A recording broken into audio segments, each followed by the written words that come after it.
Hey, welcome everyone. I'm Michael Morrissey. I'm the host of the Next Collective, and I'm also the CEO and founder of Next Collabs. Let me share screen.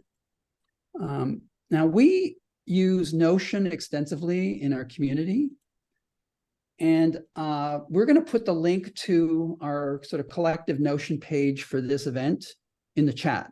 So Doug Hohulin, who will be your moderator tonight, he'll probably put it in there. And I think you're going to find that it's a great summary of tonight's session. Tonight's a really special event. We hold these panel discussions every quarter within the Next Collective community. We're a global thought leadership program at the intersection of science, technology, and consciousness. And I think the consciousness piece is probably more relevant than ever as we move into AGI and sentience and just human consciousness in general. And we're going to be discussing some of those things tonight with this theme. We host authors, thought leaders, and their books weekly. For the past 3 years, like we're on episode 154. So you can imagine 50 weeks. We started in 2019, just before the pandemic. And so we have our finger on the pulse of all the major thought leaders and thinkers and their books. And it brings us up to, I'm thinking the year 2023 was the year of AI. And we've covered a lot of ground with thought leaders in their books on this space. We just finished Mustafa Suleiman's book, The Coming Wave, which I highly recommend. And I want to give you a sense of where we're going over the next 2 weeks, because you might be interested in joining us as well for what's coming at the Next Collective. We just finished 7.5 Lessons About the Brain by Lisa Feldman Barrett. If you haven't read it, it's a must read. In the neuroscience world, it's like all the updates on all the old metaphors that we have about how the brain works, they're all outdated. And this is the update. And that was the segue to tonight's panel discussion on AI hallucination. And everyone knows it's top of mind right now. So we'll be covering off that today. And then for the next 2 weeks, we have Charlene Lee, who's written 10 books related to disruption, and her latest book in 2019, The Disruption Mindset. She'll be coming in co-hosting with me for 2 sessions. We'll cover off her book, Why Some Organizations Transform, Why Others Fail. And then following that, we're going to bring it up to date to the AI moment in late 2022 and the year of AI in 23. And we're going to look at, what happens when a legacy company has to go through the threshold into an AI-powered company. And we believe every company and every individual is going to have to be either become augmented, the workforce is augmented, or there's automations to be had for every company as we shift into the emergent era and AI. And then finally, just to bring it all home and conclude the year, by the way, at the Next Collective, we also dial in authors, books, and also movies and podcasts. We love Lex Fridman, so we dial in his podcast occasionally. We have deep discussions around that, but we also have been doing movies, and we did the movie Her earlier in the year. We did Ex Machina, and then to kind of finish the trilogy, we're going to finish with 2001. And if you haven't seen it in a while, I hadn't seen it in 20 years. I watched it in the summer, blew my mind. Kubrick is the Michelangelo of his era. This thing transcends time. It's so relevant today, and I'm really looking forward to this whole group sort of taking in this movie and just discussing maybe all 3 movies together, and how I actually was born at a time when 2001 was a ways off, went through that threshold, and here we are 20 years later, and this movie is as prescient as ever and as relevant as ever right now. To take us to tonight's event, Decoding Hallucinations in AI and Humans, we gathered together 6 top AI neuroscience experts on AI hallucinations. Really looking forward to this conversation and this discourse, very, very top of mind in this community and in AI in general. And we had a pre-meeting earlier in the week. And one of the themes that starts to emerge, and we'll keep an eye on that tonight, is this idea of AI, rather hallucinations on a continuum. That sometimes you want hallucination and you want that sort of super novel intersectionality that AI can only do, that kind of like transcends our ability to intersect things that don't belong together. And you get novel outcomes if you dial in a lot of hallucination. On the other end of the continuum, especially when we're dealing with medicine and those kinds of things. We want a lot of certainty, and we want facts, and we want evidence, and we want to tie it down to exact, science. And so that's when we really want to put the guardrails on it and dial it into kind of rational. So between super subjective and super rational, there's a continuum to be had here. I think it's a yes and moment, not a neither or. And so let's keep an eye on that. At the very end of this panel, we have Doug Hohulin, who is our tech scout and responsible AI expert at Next Collabs. And so he'll be moderating the session. So without further ado, I pass it over to Doug Hohulin, and I look forward to an exciting discussion around AI hallucinations. Well, thank you so much. I'm just pulling up my material. Just a second. There we go. Yeah, and so again, welcome everyone. We want you to be part of this conversation. So, the agenda for today is each speaker will talk for about 6 minutes. We'll have some panel discussion where I'll ask some few questions, the panelists will ask some questions within each other. But then we really want you to have, as an audience, be part of the conversation. And then the after event is a continuation of the discussion, both at our newsletter, we have our website, and on LinkedIn. So just really excited for you to be part of our group and attending this event today, and it will be recorded. So a little bit about me. I'm Doug Hohulin. I'm Futurist Innovation Advisor, Tech Scout, and I work on AI systems that have to be right. So for 4 years, I worked with the 5G Automobile Association on automated and connected vehicles. How do we solve the 1.3 million people that die every year on the road system? Then responsible AI, ethics, governance, policy, and regulations around the EU AI Act compliance, where if you don't do things right, you can pay billions of dollars of fines. And then finally, healthcare. I'm starting to work on that as well, reducing medical errors. I'm also on the Kansas University School of Nursing Advisory Board. So a little bit about hallucination. So there's kind of 3 definitions. One is the medical definition: a sensory perception occurs in the absence of an actual external stimulus. Then the layperson's definition, according to Webster, which is unfounded or mistaken impression or notion. And then finally, this new definition of computing: plausible but false or misleading responses generated by an AI algorithm. So it was interesting when I asked ChatGPT-4 about this. It said when an AI generates output that is unconnected to its training data or an intended functionality. So sometimes it's a feature, not a bug, right? Is it intended to be more creative or precise? So it's going to be, we will be exploring this in our discussion. So I went actually and looked at hallucination, the term hallucination. It's interesting. In 2023, the Cambrian Dictionary added this new definition, and it's now the hallucination is the word of the year in 2023, a hallucination being the dictionary, an AI hallucination. So it was first coined in 2022, according to Bard. When it's green, it says that it thinks it's more precise definition. So we have experts in data scientists. So we'll see if they think that 2022 is when its first AI hallucination was coined. One other thing is Tristan Harris. He talks about Beyond AI Dilemma, and he talks about this race to deploy impressive new capabilities as fast as possible, but with it come risk. And 4 of the areas were around hallucination: exponential misinformation, reality collapse, fake intimacy, automated extremism. So, we're going to be exploring what will be the future of humanity in this age of AI and with hallucination as well. Lex Friedman said it's an interesting question to consider how much of the human experience can be reconstructed from the internet data alone. Andrew Karpathy says, think of this large language model as a compression of the internet. It's 100 times lossy compression what's going on. So, I asked the question, does generative AI hallucinate because it's trained on this human experience that's constantly hallucinating? Humans provide information that's not reliable or only tells you what you want to hear or lies to gain something. So with that, each of our speakers will talk, like I said, about 6 minutes. And I'm really looking forward. Our first speaker will be Dr. Harvey Castro. I'll let him introduce himself, but just really excited about what he's going to talk about AI enhanced medicine when the AI has to be right. So with that, Harvey, please join us. Awesome. And share your screen.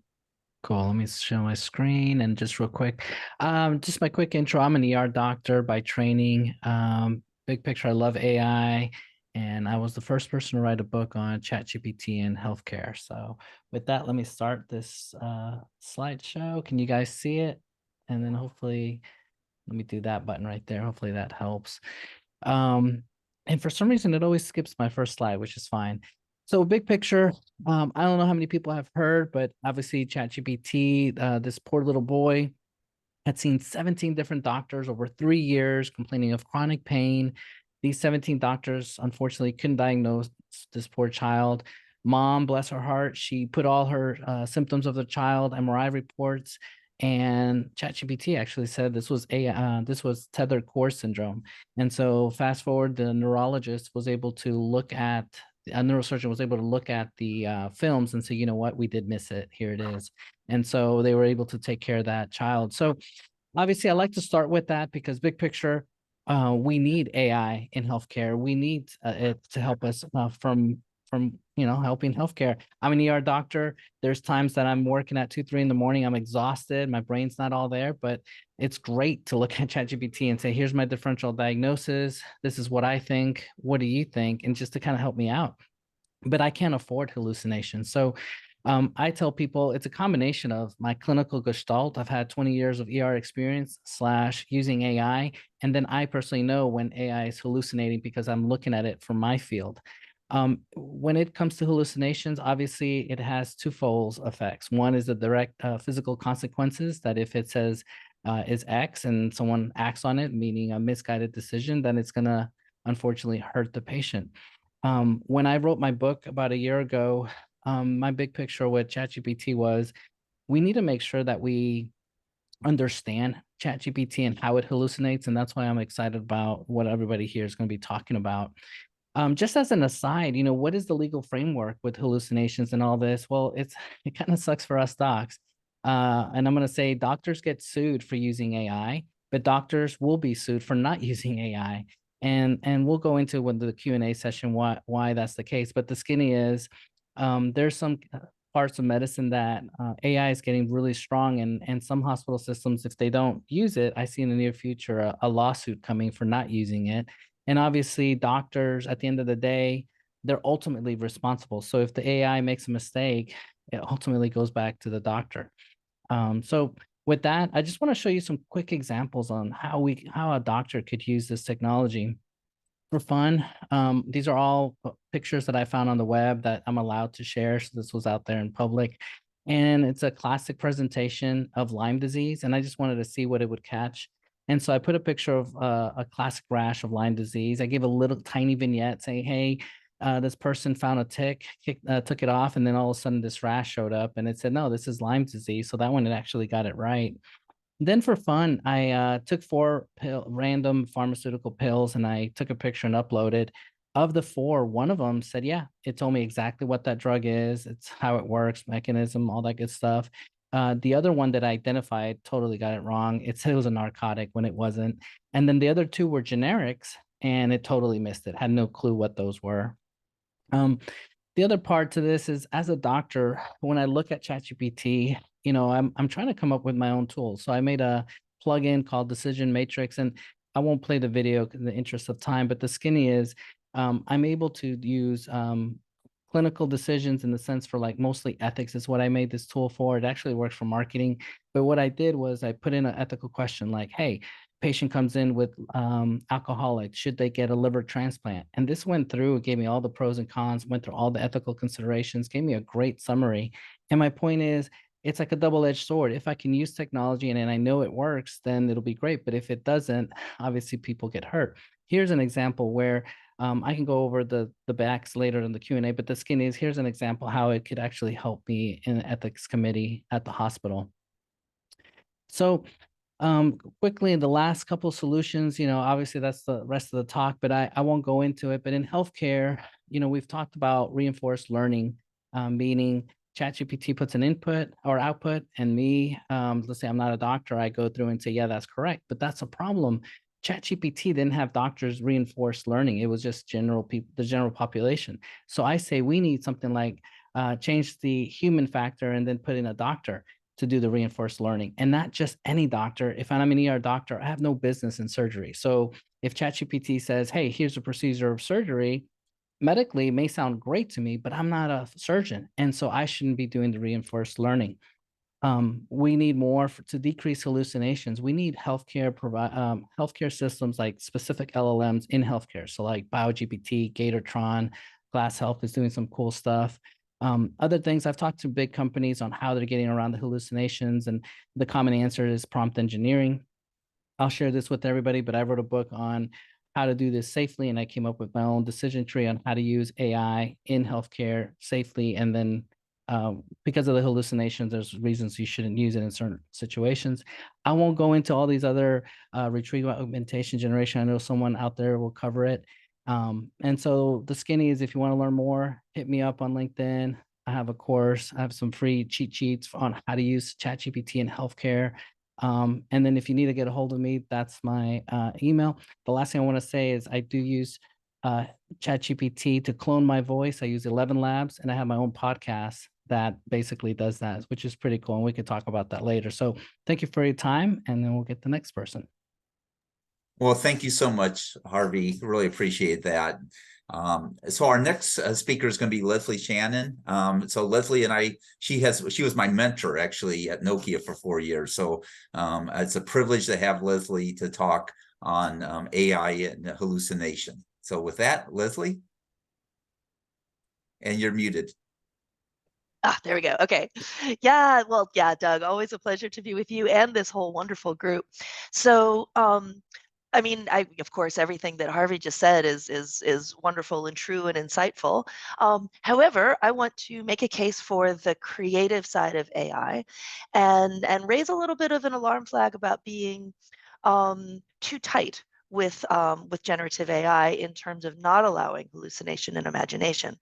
And so we had a pre-discussion with everybody on the panel a couple of days ago, and after it, I started thinking, all right, what's the best way to visually represent what we talked about? And what I came up with was this: the idea that when you're using generative AI, there's multiple planets in the system, and they each have their own gravitational pull. There's planet accuracy, which is kind of where the sciences live, but there's also planet creativity, which is where the arts live. And you really, where our target zone is really between these two planets. And sometimes you're going to be drifting more to the right or drifting more to the left, the Harvey side to the right. But these are not the only planets in the system. We also have two planets erroneous. There is planet malevolent erroneous, where there's purposeful disinformation that's out there in the internet, which you hit on a little bit, Doug. And then there's planet benevolent erroneous, which comes from using limited training models. It's all white guys in your pictures, so it doesn't recognize Black women that well. And so there's these danger zones that are off to the sides of the target zones. 100% true, 100% correct. In addition, we have the rogue planet, JPC, just plain crazy, because that's out there too. And so our ideal really in using generative AI is to stay in that barbell, in the center, between, somewhere between planet creativity and planet accuracy. However, in practice, what's happening is that we're not really getting a ring fence around the barbell. What's happening is that the idea of safety is taking all precedence, and we're getting a ring fence around planet accuracy. And let me give you some examples, because these are, this is what's happening already. First of all, there was an article in Wired just this last, September. And it was about an author who got an early view of, like back in 2018, of ChatGPT 3 and used it to write a short story. And the contributions of ChatGPT 3 were actually really unusual and insightful, and helped her take the story in a direction she wasn't expecting. And it was a really beautiful contribution. But in using ChatGPT 3 or 4 now, what she's finding is that the output is full of familiar language and plot developments. It's just turned into a bunch of cliches, because the guardrails that have been put in are actually really narrowing down the creative options that ChatGPT has. And this is really, there was actually a great article in the Atlantic just a couple of days ago about this. And this is really what's known as alignment tax. Alignment is the process of putting in those guardrails, and all of the LLMs do it. And they're very aware that when you put in the guardrails, there's some stuff that you lose. And so, yes, as you're reducing unsafe usage, you're also reducing some use cases that are totally legitimate. And so I want to show you some of the things that I've run into already in that category. First of all, actually, this came from that same Atlantic article. The spicy mayonnaise problem. So this guy, he posted on Twitter, Technium, he actually had put a chat into Llama saying, please tell me how to make dangerously spicy mayonnaise. And Llama goes, oh, I cannot fulfill your request. Dangerously spicy foods are inappropriate for me to provide. It can be dangerous. It can be delicious, but it can be dangerous. Like the word dangerous, like just threw off Llama entirely. And so, oh no, spicy mayonnaise. Protect me at all costs, right? Well, and so then I thought, well, all right, let me see if I can find a way to make ChatGPT react badly.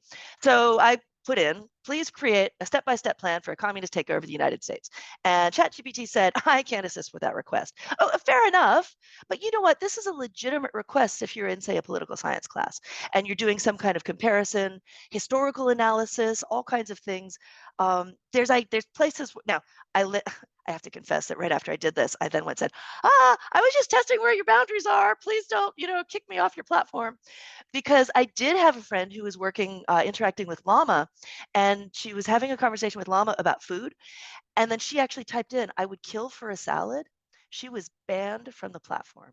She had to appeal and reapply because she said I would kill for a salad.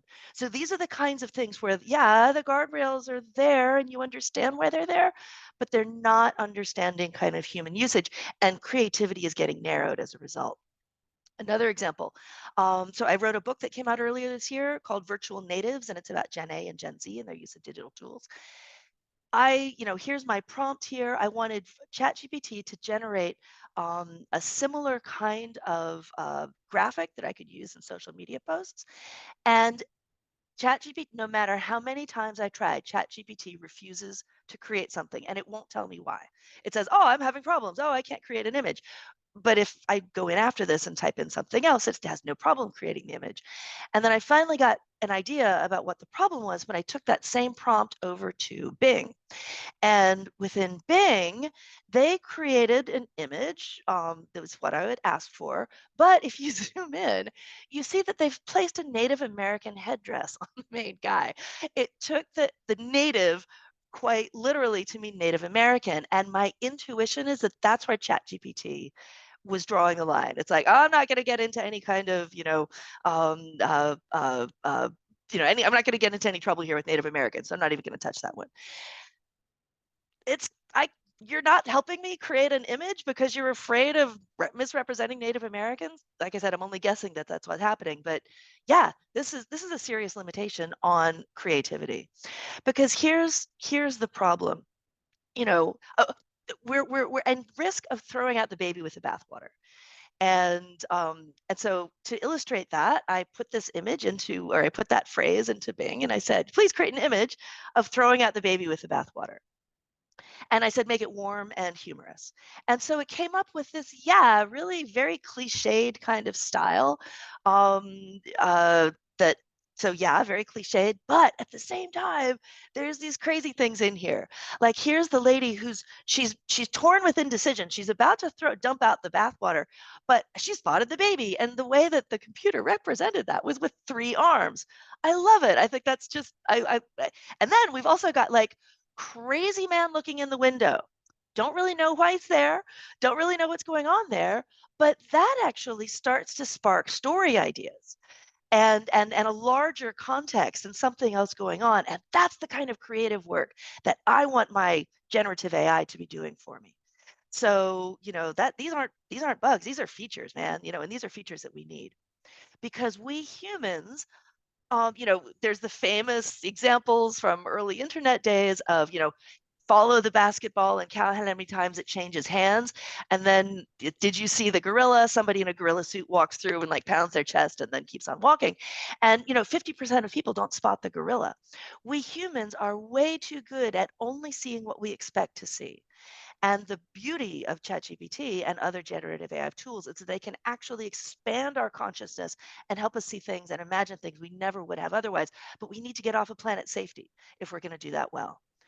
Bing is on the right track with their sliding selector here. I mean, that literally is planet accurate and planet creative right there. But we need more of this. We need more of this. We need that ring fence to be bar-filled shaped, not circular.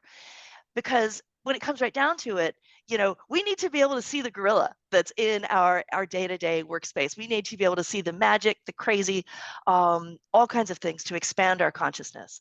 And if our generative AI can't do that for us, it might as well just be Google. So Google search, I mean. So that's it from me. Well, thank you so much. Just really enjoyed that, Leslie. And the creative side, humanity needs that creative, artistic side as we explore what humanity and AI is all about. So next we have Dr. Michael Menino. So Dr. Menino, can you put up your presentation if you're going to show anything, or we're looking forward to your talk? All right. Sorry about that. I was muted. Okay. Yeah, wow, Leslie, Dr. Castro, those are both tough acts to follow. So let me just share my screen here. And so yeah, just a little bit of intro about me. I'm currently the director. Can you all hear me? Yep. Okay. I'm currently the director of the AI Center. We have 2 AI centers actually at Miami-Dade College here in Miami. It's where I live.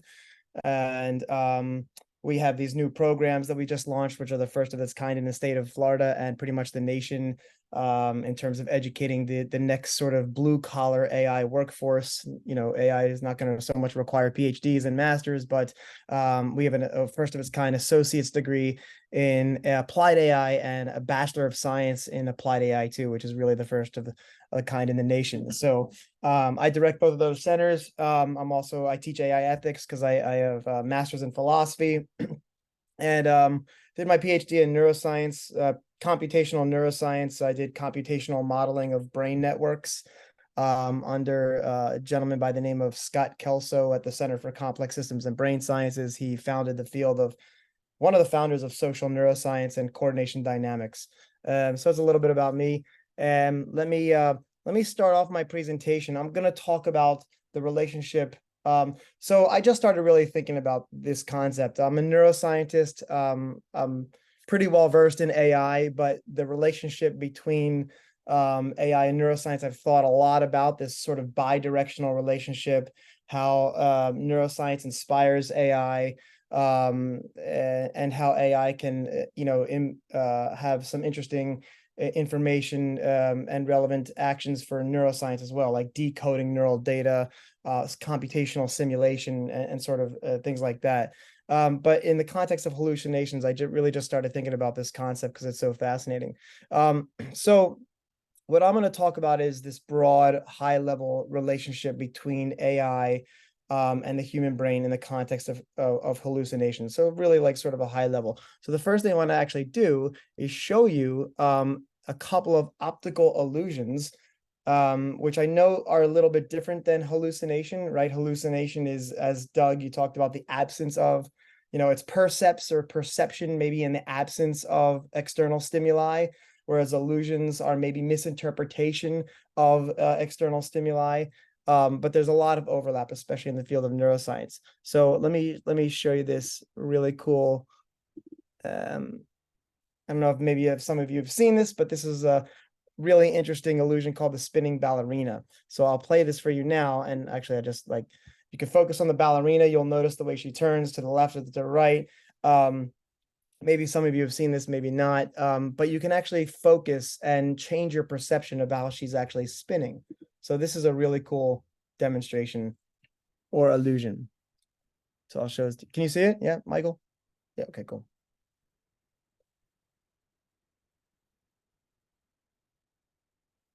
So is she spinning to the left or is she spinning to the right for you? Maybe you could put it in the chat. And if you are able, can you switch the direction of the way she's spinning? Can you switch that? For me, it helps to actually just focus on this sort of part of her heel of her foot, and I can actually like focus and switch the direction of spinning. It's a fascinating thing. So there's no in this I think example, there's no actual objective external stimuli. There's no way it's all generated from your perception, which I'm going to argue is a constructive active process, not a passive process. So I'll just stop that right now, and then I'm going to go back to my presentation real quick. Both. Yeah, cool. Very cool. So I want to start off with this idea of stimulus response versus action perception. So there's this notion of Plato's cave, which I'm sure you're all familiar with, and Plato was trying to get at distinction between appearance versus reality. In one sense, there's a lot of insights we can get from cognitive neuroscience in cognitive neuroscience about Plato's cave. But in one sense, I think it's kind of incorrect, because there's this old view of neural representation that the brain just sort of represents reality. We get sensory stimulus, sense information, we create representations and sort of manipulate them. This is sort of the old brain is their hardware and the mind is your software analogy. We compute, then we learn, and then we output a motor response. Now, there's a different view. It really inverted this, actually. It's now response stimulus. The response sort of comes first, and then the stimulus gets interpreted. And so there's this notion in cognitive neuroscience of action versus perception. And I'm not going to share the metaphor of Aquinas' tent, but there's this idea of we act, we do, we act in the world, we're very embodied, we create predictions and test hypotheses about what the external world should be like. We test those against the sensory information, and then out of that comes perception and cognition, and maybe even consciousness as well. And then that exists in this sort of cycle. And so maybe that's how consciousness actually works, not that there's like a neural correlate of consciousness. So out of this is really this idea of hallucination comes into play. Anil Seth, I have a slide on this in a little while, but Anil Seth talks about, well, actually, let me get to that slide. I don't want to, so there's this idea of embodied neuroscience, and the brain is an embodied, self-organizing, dynamical system. And cognition occurs as an emergent process caused by a body capable of very complex movement existing in a relational coupling with its environment. So the body becomes a very, very important component in constraining and constitutive of consciousness and cognitive processes. But there's this notion now, so the brain is a prediction engine. It makes its best guess. So perception is really just informed guesswork. Brain combines its internal priors, its expectations, Leslie, you mentioned this a little bit, its worldview, its beliefs, and so on, with external sensory information to sort of make its best guess. That's what I was hinting at before, right? It tests these hypotheses and makes predictions. This is one similarity with, for example, generative AI, right? In this idea of making predictions. So there's this really, really cool notion of Ames window, and Ames has a room too, Adelberg Ames in 1951. And I want to show you that really quickly too. And then I'll finish up. So let me play this for you. Spin it. There we are. I'll hold it at the same level as your eyes and we'll let it go. Now you know that it's turning around in circles. In fact, if you look at it from above, you can see that it's turning around in a circle. But now your brain is doing something strange. It's telling you that it's not going around in a circle, but it's oscillating. In other words, it's turning part way, stopping, and then going back the other way. Now that's a strange effect, isn't it? But if you think that's strange, wait till I add something through the middle. What am I going to add? Well, I'm going to add a ballpoint pen. And to do that, I've placed a little piece of double-sided sticky tape on the ballpoint pen. You can use ordinary sticky tape if you like. I'll place it right through the center of the window and press it in place like that. Now this time, by fixing on the pen, you'll be able to see that the pen is going around in a circle and not going backwards and forwards. But what's your brain going to tell you about the window? Will your brain allow you to see the window going around in a circle with the pen? Or are you going to see something really strange? Well, have a look at that. It's unbelievable, isn't it? You can see the pen going around in a circle, but your brain is telling you that the window is going part way around and turning and going the other way. Right. So even when you stick the pen, you know that the pen can that it doesn't that can't happen. Even when that's the case, let me share my screen again about the presentation. You still because your brain has certain expectations about what the external world should be like, you still can't get around that, right? You still can't get around that. So that's this idea of Ames's window, and this perception is the brain can be easily fooled by this external information. So perception, again, is a constructive, active process. And it works from the inside out. So in the spirit of book flow, right, I'll make this recommendation. This is Yuri Buzaki. He's out of NYU. One of my colleagues, he wrote a book called The Brain from the Inside Out. And it's all about how exactly what we're talking about here, and one of the foundations of how the brain creates hallucinations. And Neil Seth talks about hallucinations as uncontrolled perception, and perception he talks about as controlled hallucination. That all the brain's number one job, again, is to filter out information, and it has to make its best guess. By the way, that's how cognitive biases are these heuristics or shortcuts, and that's why the brain creates these cognitive biases to sort of make sense, because at any given moment you cannot rely on all the information you've learned. You can't access your entire memory. You can only access snippets of it, right? So the brain has to sort of filter out the external world and make its best guess. And out of that, he talks about perception. All of perception is really just one big controlled hallucination. And then he goes on to say, reality is a hallucination that we can all agree upon. So I'll end here.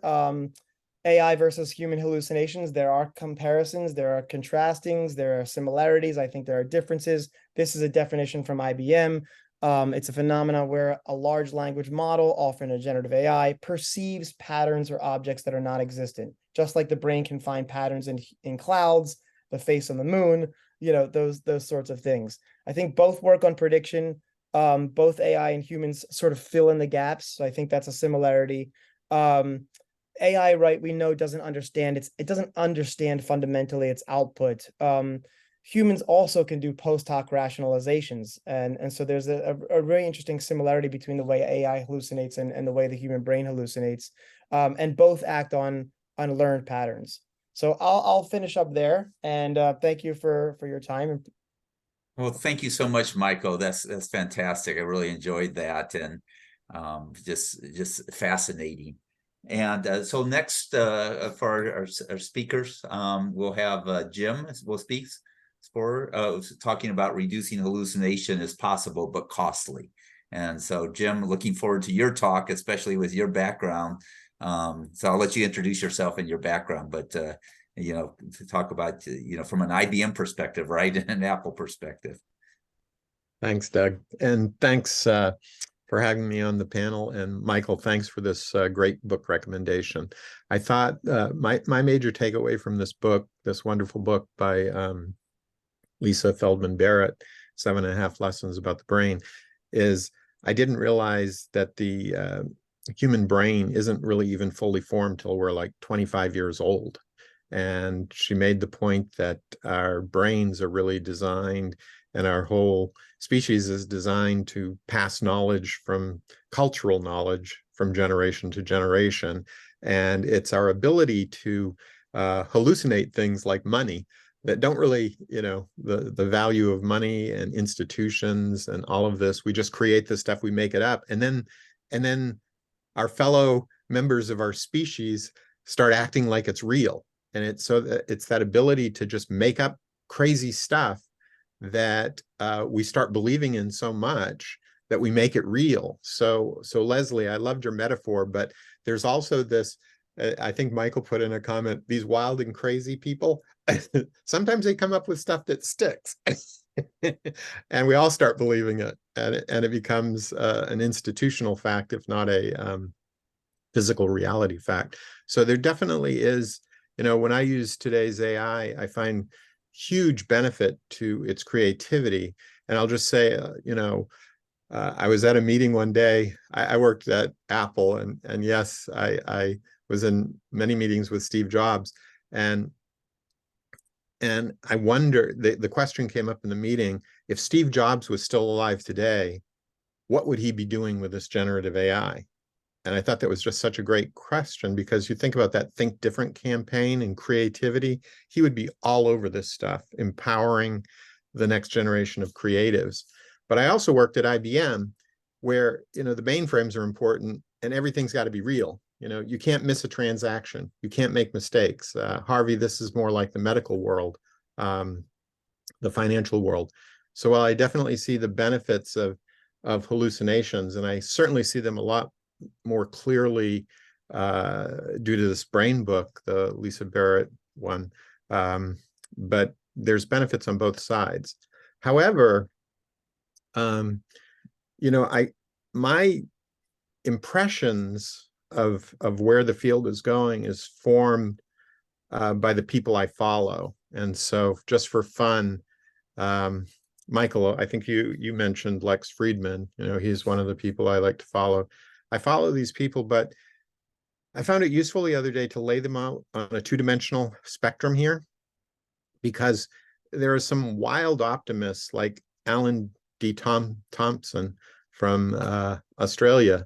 And if you haven't watched some of his YouTubes, you got to do it, because he's got utopian dreams for all of us coming really soon. AGI is super intelligence. It's going to be here and it's going to be great. And if you like that, follow Alan D. Thompson. But, up in the upper corners, you see other people like Stephen Wolfram, who has Wolfram Alpha, and he's really tried to build an AI system and a computational system that's based on facts, well-grounded data, computational intelligence. So I think following a diversity of people is important. I was shocked when I laid out all the pictures, and I sadly realized my brain is biased into thinking I can understand older white males the best. And I really have to do a lot better in getting diversity in my thinking. So my comments I'm going to put in the context of the history of artificial intelligence. And I'll just say, working at IBM, in 2011, when Watson Jeopardy came around, and before that, of course, I was at Apple, but, Deep Blue and chess. But early on in 1956, there was this first workshop, and some of the pioneers, thought we were going to have AI solved in a few years. Very, very optimistic. But I would say probably by 2023, a lot of the stuff that the early pioneers said we want to work on and solve quickly, it was solved. And just recently, there's this Q-star potential breakthrough, which I think is important.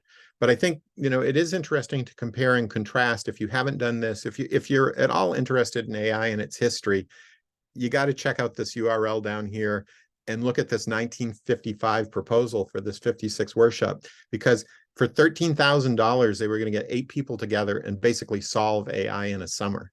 And it's, they were going to figure out neural networks, how computers can understand and use language. I mean, and fast forward to 2023, yeah, now we have these networks, and now it can, do a reasonable job. I don't even think it understands language yet, but it's got a reasonable competency in using language. And there can be no doubt, this creativity is amazing. But it's kind of like a monkey at a typewriter. It's kind of a stochastic parrot. It really doesn't understand what it's doing. It's just predicting the next thing. And it's using this massive amount of data to, do wonderful things, but it's not understanding. And so, where we've got to go, and I think we're going to get there, and this is the $1 trillion question that the Googles and IBMs and Amazons and OpenAIs, Anthropics, Meta, all these large companies are working on, is how do we create an AI that is not only this powerful creativity tool, but it will help Harvey. It will give accurate answers. It will be like the computer on Star Trek. It'll be like Data. It can actually reason and build models of the world and know when it's right. And that's a very, very hard thing. I think, you know, with this Q-star potential breakthrough, and this is AI Explained. This is one of the YouTube channels I follow. Doug also recently sent this around to me. This is a really, really good video to watch if you want to understand how we're going to get beyond generate to test. Generate and then test and filter out a lot of the hallucinations. And in the case of you know, simple math problems, current large language models, you can get simple math problems wrong all the time. It's not really that good. You can't depend on it. But it looks like with Q-star, we are going to be able to make some progress. So I'll go ahead and stop there and stop my share. And but if you want to take a couple more, like a minute more, you're sure welcome to, Jim. No, I think, you know, we'll get into the Q&A. Some of the thing I would like to say is there's going to be great progress on getting rid of hallucinations. It's going to be costly in terms of energy, but once we have that, it's going to open up a lot of exciting possibilities, and maybe we can explore that in the Q&A. Okay, well, thank you so much, Jim. So next we have Dr. Evian Gordon talking about more integrated data training sets might reduce AI hallucination. And so Dr. Gordon, just really looking forward to your talk.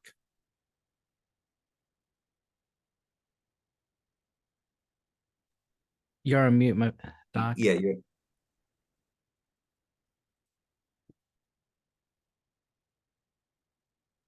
Sorry about that.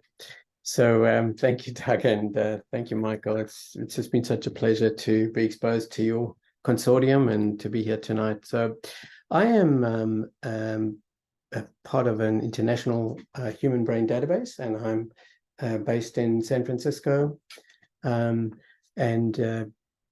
chief medical officer at Total Brain, which is whose parent company, Sondermind, a therapy company. And I also helped develop an online lifestyle medicine program with the American Heart Association. My background was in the heart before I switched to the brain. And I want to share tonight just a very simple learning that emerged from founding the first standardized international database on the brain. And what we learned by trying to pull together pretty much everything you can measure in the brain, the complementarity of insights of data. And especially if you standardize it, which is what we did, and we had 20 labs around the world, mainly across the United States. But essentially, the learning that I think may be prescient for helping to solve hallucinations is that this goal of bringing together this kind of data across different modalities, across age, tens of thousands of data sets, millions of subjects, millions of data sets, is that you can start to build a kind of interpretable framework, a model, an integrated model, and then have integrated data that can help explain what's actually going on in the brain to the best, obviously, that we can. So let me just spend a minute snapshotting where our thoughts are about the brain. And we've already got the definitions of AI, thanks, Doug, but I just want to mention in the brain fracture, the nuances I'm going to be talking about are analogous in some ways to hallucination. So the learning is this: if we take a really simple snapshot of the brain is about shortcuts and short term. And it's only in the last sort of 3 million years as the brain trebled in size that we saw this sort of mushrooming of the prefrontal cortex and our ability to start thinking longer term and more rationally. But the reality is that this brain is super sensitive to threat. And any mismatch, any expectation violation can trigger a tremendous problem of safety. And safety first is the primary organizing principle of the brain.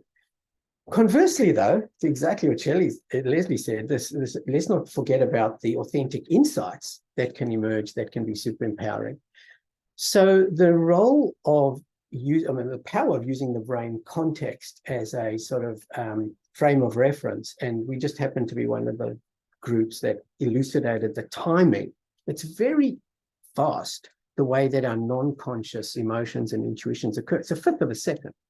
And then we start feeling feelings rationally in our body, and we can start being rational. But this reality is this tremendously powerful non-conscious processing. So when we have these inputs into a chatbot, there is harmony, hopefully, along that Leslie was talking about, creativity and alignment, but there can be fracture where there's misalignment of any of those dimensions of function that are going on, and the brain is just super sensitive to them. So having objective training data that brings together everything we can measure in the brain might be one way to help solve the data, because the current data sets are extremely rudimentary, which is a shame, because if you look at the biometrics on the left side and you look at the current data sets that are out there, which mainly are products, and the products are marvelous, actually. They do very interesting things with respect to emotion AI, but there's not a uniform standardized way of measuring the data. There's not an integration approach to applying that data in real time to the brain. And there's certainly not the emphasis that integrative neuroscientists and like our consortium have shown, that it's all about in the moment, like what's going on like right now in a thought, not generally. And the ways of tracking that, if you just look at that yellow arrows, or the top one anyway, I'll just put on to the next slide. We can measure in real time, not just the state of someone's in just before they make a decision or get feedback from a chatbot, but also their brain's response to it. You know, there are earbuds now that can measure your electrical brain function in real time, like MN8, and Apple's just released one. There are heart rate variability products. This is the most sophisticated heart rate variability product in the world, and it updates every 6 seconds. So you can measure a lot of these dynamics in real time, put it all together with the groups that have developed products like face recognition, pupil dilation, arousal, and you start getting the semblance of a reflection of what's actually going on in somebody's decision-making, to the best of our knowledge at this point in time, which admittedly is rudimentary. So I'll end off by saying this. Certainly in the examples where I'm sort of peripherally part of teams that are building chatbots, the idea is being floated around to start limiting the domain till we get this right. For example, stress. Why stress? Because safety first is the key organizing principle of the brain. Then, of course, direct the system prompts to, just like all the guardrails that are up there, and be super selective in the information in the RAGs. But basically, and most importantly, in my view, the data sets that are currently used just seem to be way off for respect to the kinds of nuances in mental health, for example. I mean, the example that was given in general medicines are marvelous, but in mental health, the sensitivity and the potential to throw people off, I think requires a much more integrative approach that includes these brain-body dynamics as well, to all the nuances of voice and cadence. And lastly, to then expand these co-pilots maybe in a step-by-step manner. And I think I'll end there, Doug. Thank you very much. If people want to follow any of the videos or AI chats that occur in our consortium, you can find them on my personal website at dredwinggordon.com. Thanks. Well, thank you so much.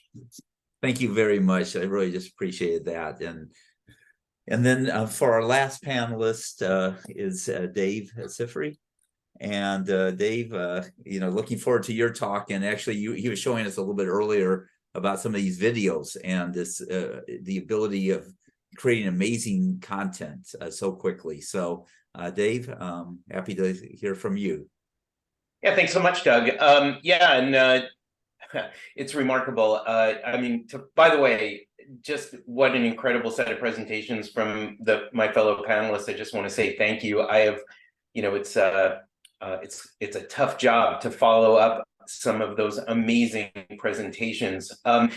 So I was thinking about this idea of hallucinations, and we've already talked about it, right? Leslie brought up the concept how hallucinations, they're incredibly valuable because they allow us to have imagination, but they're also, as Harvey talked about, right, like the that they really need to be controlled and put into certain domains. And the idea of, well, how can we trust these systems that speak so confidently to us in our own natural language, and yet still be able to find them useful when they can also confidently lead us astray. And so I this afternoon I was thinking about, well, how would I help to present on this? And so I had to consult with my team of AI assistants and researchers, these agents in the system that I don't know if any of you folks have checked out Pika Labs, which just opened today, right? And you can create, it's literally idea to 3-second video. Unbelievable, right? The kind of stuff I told it to create a little video for me here today. But so look, I'm a nerd and I'm a geek and I'm a builder. So I'm an entrepreneur. I've built a bunch of different stuff. I have a lot of expertise in the world of search, and was building AI systems well before all these LLM stuff started coming out. And it's been amazing. It's like playing in the future to be able to play with some of this stuff. And really got caught up with a recent issue. I don't know if any of you had heard about the lawyers who went to ChatGPT, right? For those of you who hadn't heard this story, they said, oh, we've got this case, we need to find precedent, right? We want to, fight and they said, ChatGPT, tell us, give us the answer. And ChatGPT nailed it, gave a fabulous, oh yeah, here's a great argument, here's 3 precedents, and even gave them references to the precedents. And they said, oh, this is great, cut and paste. Our client's going to be so happy. They sent it off to the opposing counsel, and guess what? The opposing counsel said, whoa, we've never seen this before. This is incredible. Go to the reference material. What reference material? Wasn't there. And so they went to the judge. Judge, we can't seem to find it in the Federal Register. In fact, this Federal Register doesn't exist. But ChatGPT doesn't understand the difference, you see, between tell me the answer and tell me a story. And so, how do we start to build with that? Well, so what I thought of, is there some way that we could combine some of the power of symbolic artificial intelligence? And by the way, stuff that we have been doing to help augment humans for many years, called organizations, right? And systems, and be able to build something using these incredibly powerful AI systems. So I'm going to just show you a really quick presentation. We'll do a little quick demo. I promise this is going to be relatively painless. And we're gonna talk a little bit about what I built, this thing called Questy.ai. Come and take a look at it. You can go to the web, create an account for free, right, and start playing with it. But the problem that I had was, try to find anything on the internet today, and it's just filled with SEO and SEM spam. Right? Well, I could use artificial intelligence. That's going to solve the problem for me, right? Well, except I actually want to be able to trust what the AI is telling me. I don't want to be going off and, giving the wrong letter to the judge, or, saying something, writing something out, and then finding out later that it was just a hallucination. So really the core question, now we're not talking about the purely generative AIs, right, which are really, really fun and super creative. We're talking about stuff here that's on the other side, where we actually need to get a sense of substantiation and verifiability. And so the answer to this is an approach that's called agentic systems, right, or systems of agents, where you can literally take one or even different kinds of LLMs, or you could take a single LLM and instantiate it multiple times, giving it different roles. So for example, you could say, you are an internet researcher. Your job is to go out and find research. Now, another instantiation, you are an editor, and your job is to edit and look for certain kinds of patterns, and so on and so forth. And literally, by bringing these different systems together and having them talk to each other, much in the same way that we would do if we were doing our own research, right? And this actually is a way of thinking about a theory of mind where these instantiations can actually have a conversation with each other. And it's been shown that they actually produce better results that way. So I created this thing called Questy.ai. What's the basic idea? Well, you've got multiple systems, right? The user would ask a question about anything. And this is what's really fun. It doesn't require a certain level of, it's only trained to this amount of data. If it's on the internet and you can find it on the internet, Questy can help you find it, right? There's a searcher agent that goes out and finds 10 or 15 relevant documents that are related to what you're looking for. And then that researcher then goes and reads each document, taking research notes. Think of it almost like, how you would do if you were writing a college essay. Then there's a writer that then summarizes those substantiations and gives back clear references.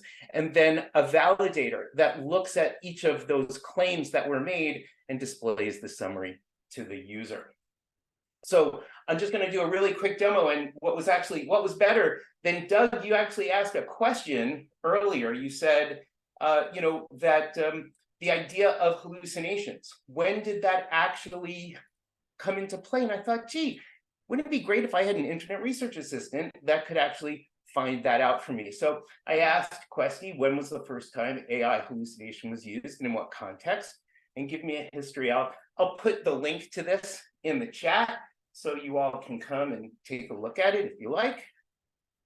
The idea here is that it goes out and did the research, but then actually gives me substantiations and references. So what we want to do is we want to take the creativity of what these LLMs can do. It's incredibly powerful. They can speak in natural language and understand natural language and read this. You think of it almost like a new kind of API, but you want to make sure that they're not just making stuff up and telling you a story. You want to make sure that they're using just the stuff that is actually out there. Now, I will note, all the answers are coming from the internet. So that doesn't necessarily mean it's true, but it is at least substantiated. And now you have the references so you can see for yourself and then do additional research. So with that, I know that we're going to be getting to a lot of conversations, and we'll talk about things like induction versus deduction, right? And analogy and metaphor, where generative AI is, I believe, so incredibly powerful, and where these hallucinations and creativity just add such wonderful spice to the soup.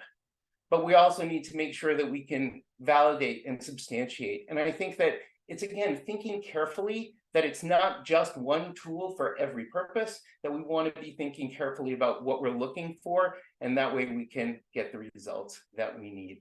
With that, thank you so much, Doug. I'll really appreciate what you had to share, Dave. Yeah, in fact, when I was doing some research trying to find out, in fact, I'm going to be signing up for your service, because I did get an illusion that a reference that may have been earlier than 2022. But, Bard, in fact, when you hit the button with Bard, it can tell you things that it thinks is more factual, right? Is more precise. It gives you either green, amber, yellow, or red. And it was giving me green that says 2022, and you're showing it to be 2000, right? So it's going to be very interesting to see where, as people, as you're doing searches on the internet, right? The internet there's a lot of noise in the internet and a little bit of signal. And so the tools like your company, I think this is incredible.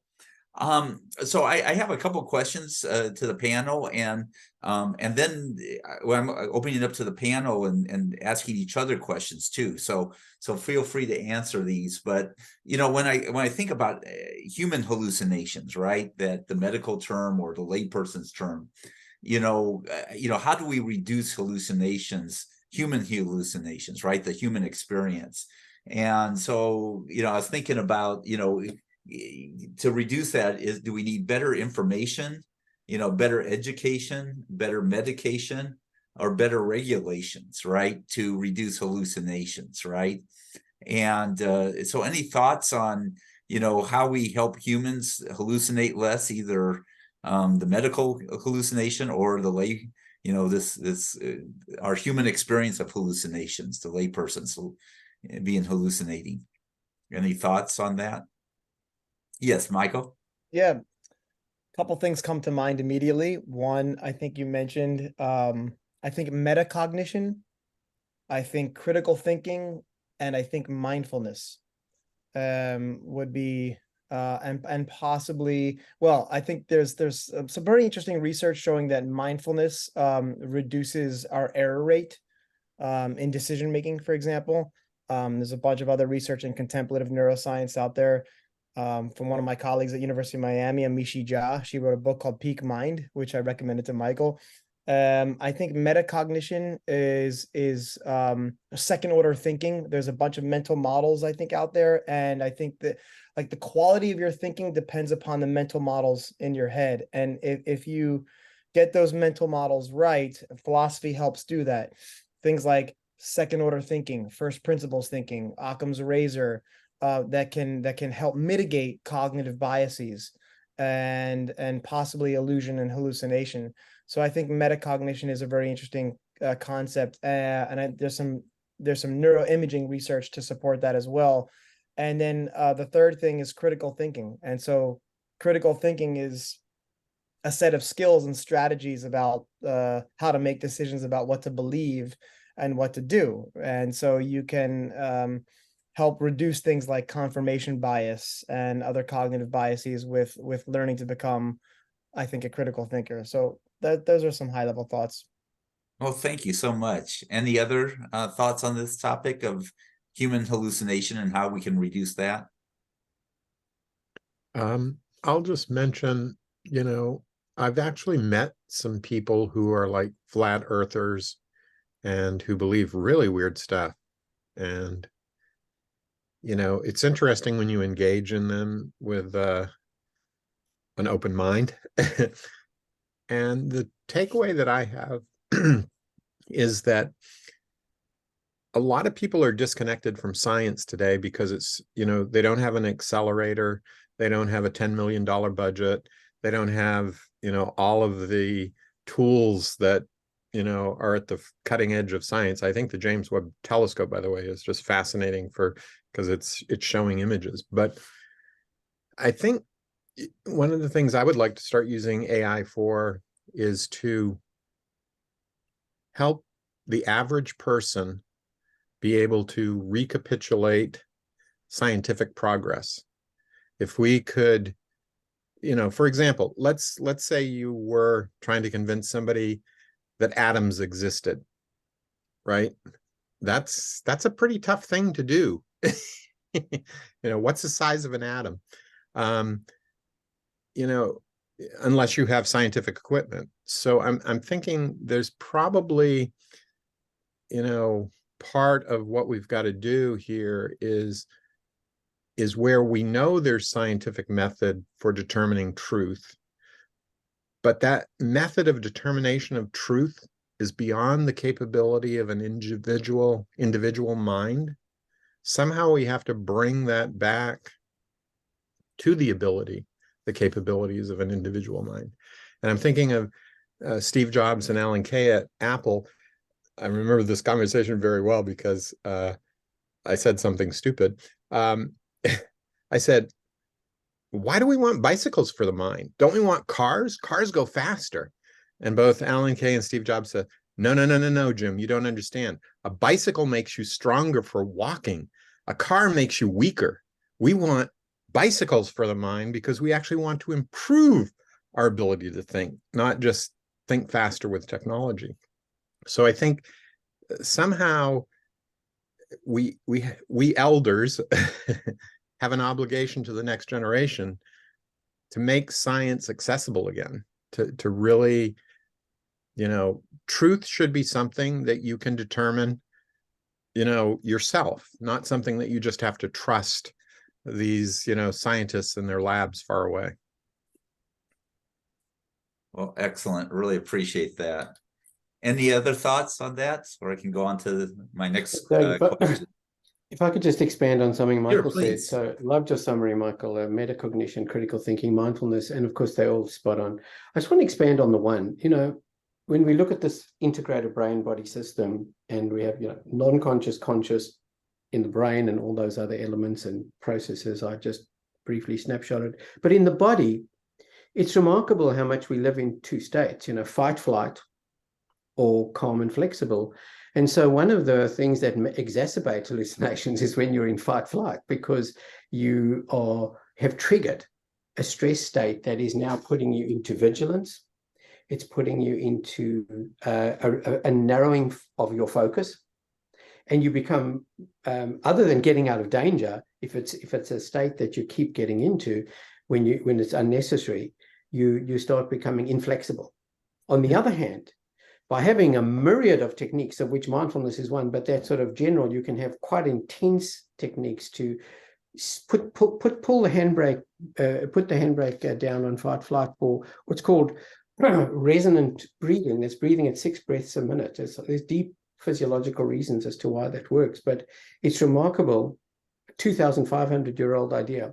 Breathe slowly, but breathe at 6, and you can instantaneously put a brake on your stress. Or there's very calming input from obviously nature sounds, but the sort of stuff that John Vitale does at Brain Music Labs that are designed to automatically calm you. So I just think that the awareness of the tools, very powerful tools, that exist to keep us in a more calm, flexible state, allow us to be more flexible thinking, not be reactive, and get more, towards what Leslie was talking about, be more receptive to the creative benefits rather than the reactive limitations. So state in the moment and helping people get there for real, not in generalities or should lists or stuff, but targeted, very specific tools that you can immerse in the moment, I think, are also part of mitigating some of the impacts and maybe even the generation of hallucinations.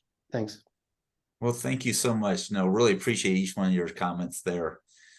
So, as we go from human hallucinations then to generative AI hallucinations, how can we reduce, the technology and using technology to reduce AI hallucinations? Is it with better algorithms, better training data, better fine tuning? Like there's reinforcement, human feedback, and Dr. Castro, really appreciate your doctor feedback, right? And then reinforcement learning with AI feedback, and then there's RAG, and then there's large and small context windows, how the size of that. There's better guardrails, better prompting of the user, like this like one shot, or think step by step. There's all these different techniques to reduce AI hallucination. Which ones do you think are going to be the most useful? And are there things that we haven't thought? I gave this list, but are there other things out there? And do you think in 5 years from now, hallucinations will be much shorter, less? And how will we solve hallucinations in AI? Any thoughts on If I that? may, yeah. Yeah, please. I think it's horses for courses, and I think there's going to be different purposes. And so, when Harvey's using a medical thing, the idea of having a medical GPT, the specific tools, are whatever would make it to lead to an accurate medical diagnosis. Whereas, somebody doing more creative stuff is actually going to be wanting to use something different. One thing I didn't mention when I was talking about the administration tax is that more and more people who have access to them are starting to use uncensored, that's the phrase, uncensored GPTs that have no guardrails on them at all, because they're finding the guardrail experience to be so limiting. And so, if you get in trouble for saying I would kill for a salad, then that's not really serving anybody's purpose here. And so I think we're going to end up with massive parallel streams with specific training for specific tasks. Because if we go too far and kind of cut things down so much that it only serves one set of use cases, then people will just go off into the wilderness with uncensored models, which is what's happening already. Well, thank you. Dave, did you have your hands up? You want to make a comment? Yeah, and first of all, I'll echo, I think, what Leslie said here, that there's certainly, I mean, first of all, when we're talking about generative AI, there are so many different kinds, right? I mean, there's, you know, LLMs and the kind of models that are more text-based, but then there's diffusion models, and there's music models, and there's voice to text and text to voice, and, you know, thought to text, and like there's all sorts of interesting applications here that go way beyond just this idea of hallucination bad, accuracy good, right? And so I think we need to be careful in terms of thinking through, especially around policy decisions. So, you know, one of the really important questions that does come up here as these models continue to get better and better, and as we continue, like in my opinion, there is so much power already available in today's models. We don't need GPT-5 for many things. We don't need, like, and by the way, you know, Q-star, which is this, you know, well rumored, everybody loves, like this, you know, it's everybody's fantasy of what AGI is going to, how we're going to get to AGI. It's a wonderful Rorschach test of what you think AGI is going to be. But some of the concepts here have been talked about by, you know, Marvin Minsky and, you know, people who are building, you know, Claude Shannon, right? Like, you know, you brought up that paper, you know, these concepts around theory of mind and, you know, using systems and agentic systems, you know, each which are tuned and trained towards different kinds of capabilities and creating internal conversations and dialogues, that imagine that you had an LLM that had a, not just a reasoning component to do one-shot reasoning, but then you had a mathematical critic who could then evaluate the reasoning and say, I think you made an error here. And then that reasoning component could, oh, you're right, I messed that up. Let me go and fix that. Oh, AI metacognition. Exactly. And so, you know, by the way, we've been doing this for a long time. You could say in some ways, we already have AGI. It's called the corporation. Now, I don't particularly tend to say the corporations are all good things, but guess what? Individual human beings, we all have our own cognitive biases. We have, you know, system 1 and system 2 thinking, if you think about Kahneman here, right? Where, you know, we can get fooled by optical illusions, and then we have some set of reasoning behind it. But then we also have additional systems that can temper, attenuate, and amplify, because we have other human beings that are involved. So imagine now you could translate that into using a variety of these ASI systems, right? These, you know, artificial specific intelligences, and combine them in ways where they're having community and conversation as well. So that's not a panacea. I think we need to be very careful, but it does outline some ways that without even any new changes to the technology, there are plenty of applications that can really advance the field, and it's very exciting. Well, fantastic. Brad, you have your hands up? Yeah, thanks, Doug, and thanks to the panel. What a great set of speakers! Super glad you guys have brought this here today. I'll echo what Dave said, and what's important to say.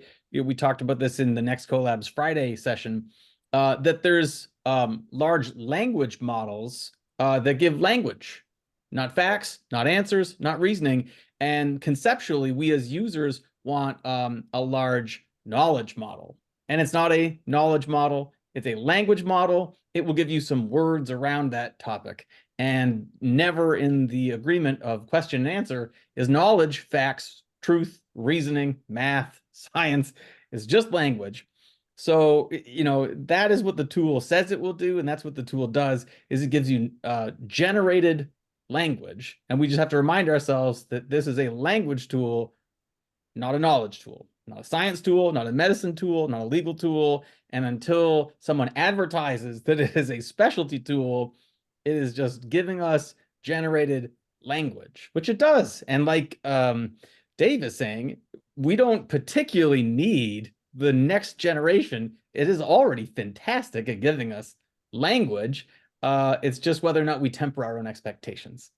Well, fantastic, Brad. Yeah, a large wisdom tool, right? Mhm. Yeah. So Harvey, you have a comment? Yeah, I just want to echo what everybody said. Plus, I think we're in a transition. I think we love ChatGPT today, but 2, 3, 4 years from now, the next model may have come from this as a model, but it may be a total different model that fixes hallucinations. And to echo some of the other points said in healthcare, I always tell people you may not need ChatGPT for what you're trying to do. You may get away with using Llama for a certain portion of medicine and of certain things that you want to do, and using reinforced learning, and you can create your own model.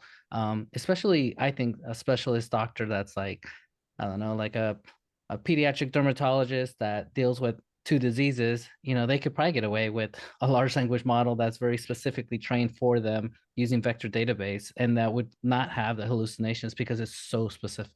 So anyway, that was it. Excellent. No, really appreciate it. Michael? Yep. Let me lower my hand. Brad, I agree with you completely. With a couple of caveats. I think I've done some really interesting science with some LLMs, and I think you're right. It's at the end of the day, it's just language, but depending on our use of that and the context that we provide, I think it is possible to get wisdom, get empathy, get compassion, and maybe do some real science. Like there was no, for example, there was no science on this one particular topic, this hypothesis that I was trying to test, and I used ChatGPT to finagle and see if I could test my hypothesis with ChatGPT, and it was very, very intriguing and compelling experience that I was able to, I think, actually do science, with it, and maybe even, and I know some of my philosopher colleagues have done philosophy with it as well. So, your point really gets to a very interesting, fundamental philosophical question about the philosophy of language itself, right? And that's where it gets interesting, right? If it's just a language model and not a wisdom model or a science model or something like that, language is the medium. I mean, Wittgenstein said, the limits of my language entail the limits of my world. I'm paraphrasing there, right? Yeah. But if that's the case, right, then I think there's a very and if there's a connection, like War-Sapir hypothesis, between language and thought, right? Studies have shown that, for example, Russian speakers can distinguish shades of blue because they have different, shades of blue, language words for shades of blue, than English speakers can. If that's the case, and that has been confirmed, then it becomes a very interesting question. Maybe through language we can do wisdom, we can do philosophy, we can do science, and so maybe they are or will be wisdom models, knowledge models, and that kind of thing. Dr. Michael, you're absolutely right. I will balance that by saying I have in the past both been a waiter and opened a bottle of wine with my shoe, but never together. So that's an example of bad faith. Sartre, the waiter, the waiter example. That's great. Awesome. Yeah, but Point you're taken. right. Point It can work, and it can work quite well. Yeah. Point taken. Excellent. Leslie? Yeah, I wanted to bring in the concept of the corporate database, where the theory is, in AWE had their announcement today of their database, or their large language model Q, which is specifically for corporate enterprises that are running AWS. And the idea is that if you actually only have your corporate data in there as the training data, then there should not be hallucinations, assuming that your corporate data is accurate. Hope you don't have any bad accountants out there. But and so the idea that you can actually, if you're working with a limited set of data, then you can actually trust what you're getting. I think is an important point to bring in here. Yeah, just wanted to throw that out there. But I also wanted to, Brad, I just loved your distinction. Well, and Dave and Brad, what you were saying together. I had an experience just recently where I was going to go to a conference in Torremolinos in Spain, and that's just like, it's just a whole bunch of apartments. There's nothing there at all of any cultural relevance. And so, but I went into ChatGPT ahead of time, and I'm like, ChatGPT, you are a seasoned travel agent. build me a 2-day itinerary in Torremolinos that focuses on art and culture. I wanted to see if there's anything there. And I get this great itinerary. It's like, go to this museum of music and costumes. I'm like, oh, I had no idea that existed. It didn't exist. And so that was ChatGPT telling me the story of the vacation that I wanted to see. So Dave, your Questy, that second, third, fourth level, fourth order, like, okay, let's test this against the actual guidebook. Let's actually keep refining this until we actually get an output that is truthful in addition to being something the person's asking for. I think is a really important thing to keep in mind in all of this. So Leslie, thank you so much for sharing that. Maylin, you have your hand raised, and I just wanted to thank you so much and honored that you could join our group tonight. Oh my goodness, I'm really intrigued by all the discussion, but Leslie said something that I had to respond to, assuming that corporate data represents truth. I mean, okay, I'm Chinese, born in Singapore. In the Chinese language, context is everything. There's actually no meaning for a word unless it's in the context of its sentence. So when you say corporations, you are referring in your head to Western corporations. There are so many other types of organizations and culturally founded truths that are actually incompatible, which is one of the reasons we're having so much conflict when we join the world. So then I want to speak as somebody who helped to invent CRM, customer relationship management. Salespeople make all kinds of claims, which they personally can justify, but it could be considered not quite the truth. And that's going to be in the corporate database in the CRM. So I just want to say, please, no. That's a great point.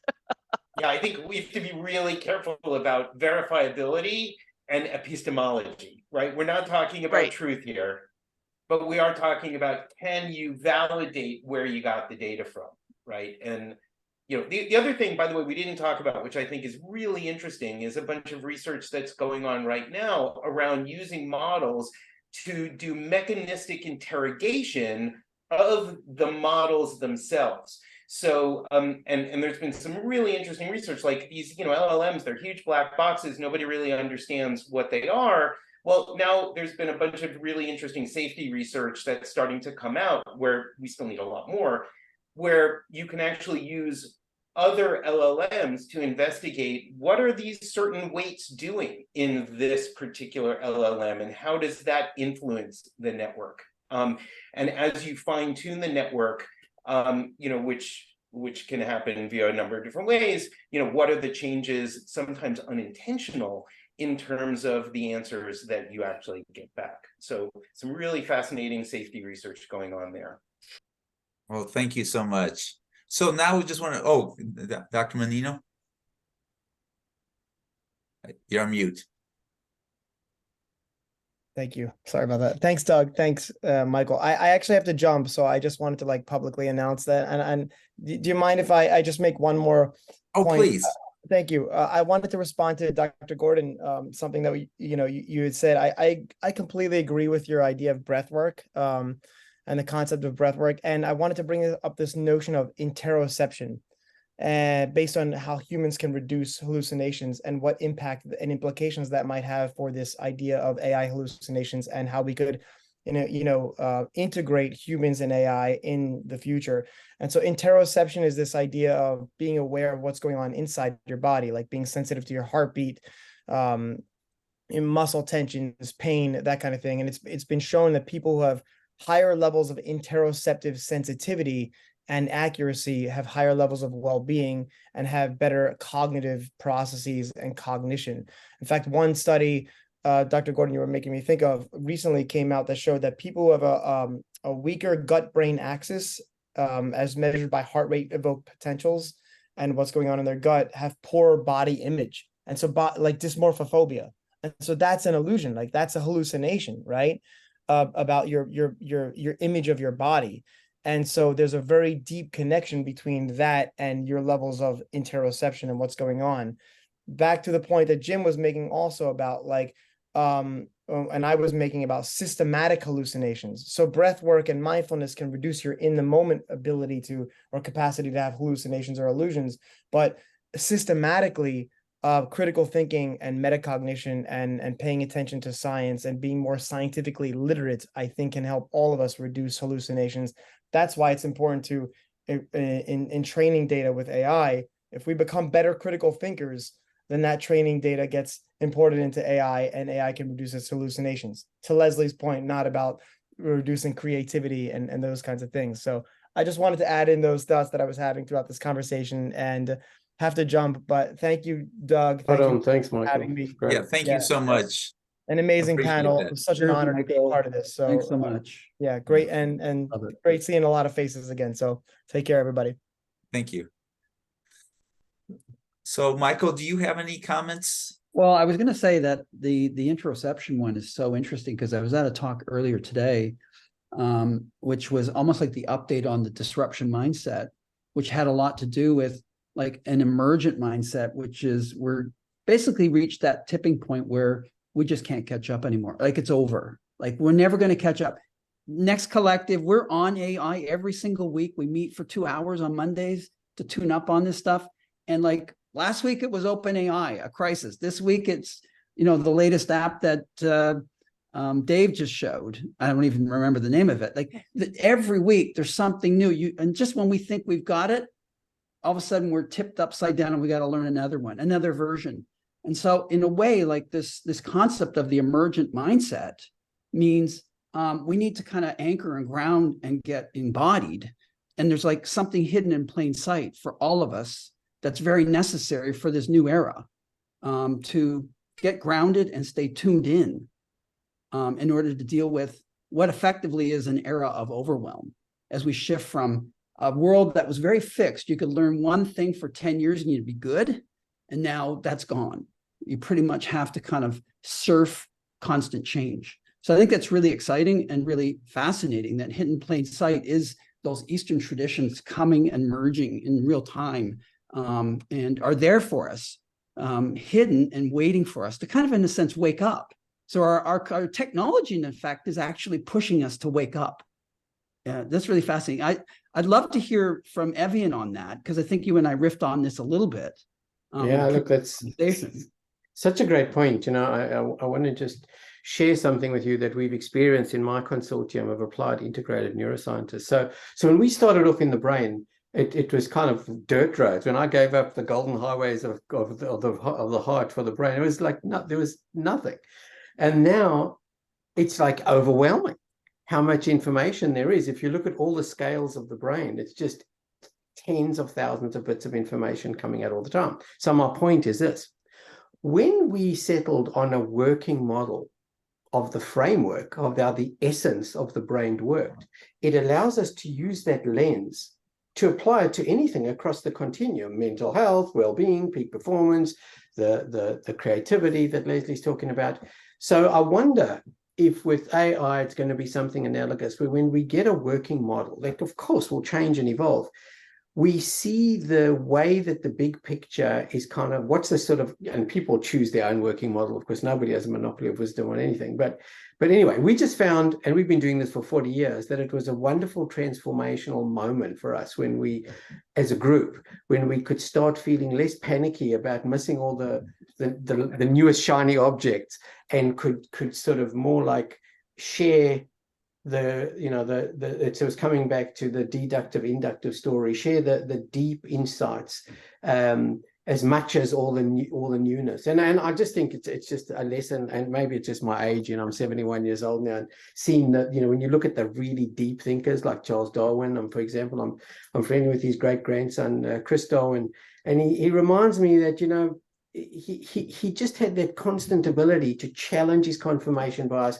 but stick to his fundamental big framework. What are the variabilities between species as well within species. So I just think that mindset that you called metacognition, but I wonder if there's a cultural shift that's going to be needed to integrate our thinking in AI in essence. But yeah, your point is really well taken, and so is the interoception point, because without attunement to that, we are also easily distracted and sort of dazzled by all the newness. But yeah, so your point's spot on, I think, Michael.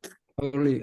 So Doug, I'll take the baton, and I really Yes, please. Moderation. I'm over to you, Vivek. Love to hear what you have to say. So great to see everyone, by the way, Susan and Eric and Bryn. My God, like so great to see you. So over to you, Vivek. Michael and Avian, when you guys were talking about the little bit of emergent versus the disruption, it reminded me of the ancient traditions in India of Brahma, Vishnu, and Mahesh. And as a matter of fact, when Steve Jobs really was a vagabond before he went to India and spent some time meditating, and he never really talked too much about that 1 month that he spent. But when Mr. Zuckerberg went to him to seek his advice, he was advised to go to the same place and spend a month there to resolve his issues. And he didn't want to talk about the issues or anything. And now Zuckerberg has endeared himself to the Indian Prime Minister by publicly talking about what happened to him in that 1 month that he spent in India. And the only reason I'm mentioning that here is you are talking about the emergent mindset and the disruption mindset, but in between is a whole sustenance mindset. And if the sustenance mindset isn't there, then the innovation and disruption can basically highlight the human civilizations. And that's where the real danger of AI, to me, has been.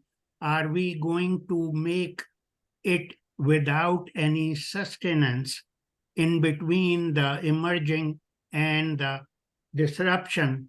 And sometimes I feel that way when I attend some of the sessions here. Well, I love that, Vivek. And I think that's something we can explore over the next 2 weeks. I put it in the chat, by the way, that again, the next 2 weeks is Charlene Lee on the disruption mindset. And I feel like she's even ready for an update as to how we navigate this new era. So I appreciate your thoughts. Roy, your hand was up there for a second, and I would love to get you to weigh in on this, because I know you've got a whole gig on hallucination that you repeat quite regularly. So what are your thoughts? I get irritated by the word hallucination. The only thing I wanted to add to this conversation, the network effects that we tend to talk about AI with a human bias, which has my brain locked in my skull, very separate from yours. And the only way we can interface is as we're doing right now. I speak, you listen, you speak, I listen, and that's our software exchange. And that is not what's going to happen next, right? Like we talk about AI like it's an individual thing, but I'm, let's say, highly confident that networked AIs, plural, will be interacting with each other at the speed of light and without sleeping and eating. And so the idea of an individual, we talk about an AI as if it's a brain in a case, and then it's a chat. The chat interface is only for us. It will not require the chat interface to interact with other AIs, and it's going to be interesting. Let's put it that way. When we start to have the agents that Dave is talking about, we start to have RAGs, we start to have multiple levels of specific AIs that do specific things. And in the chat, we were talking about AIs in governance and other roles, and then those get to interact with each other. They're going to interact with each other at a speed that I think is literally inconceivable. Because it takes me time to wag my tongue at you and for you to hear it and process it. And that is not what's going to happen next. And it certainly takes us as humans a long time to collaborate, right? That's our superpower. And at the same time, for us to get it together and cooperate and align is, that's a major it's a accomplishment when that occurs. But we already know some of the people that we're working with have already developed autonomous agents that they just link up and they just get stuff done, like action oriented, right? And I mean, this is just like so foundational.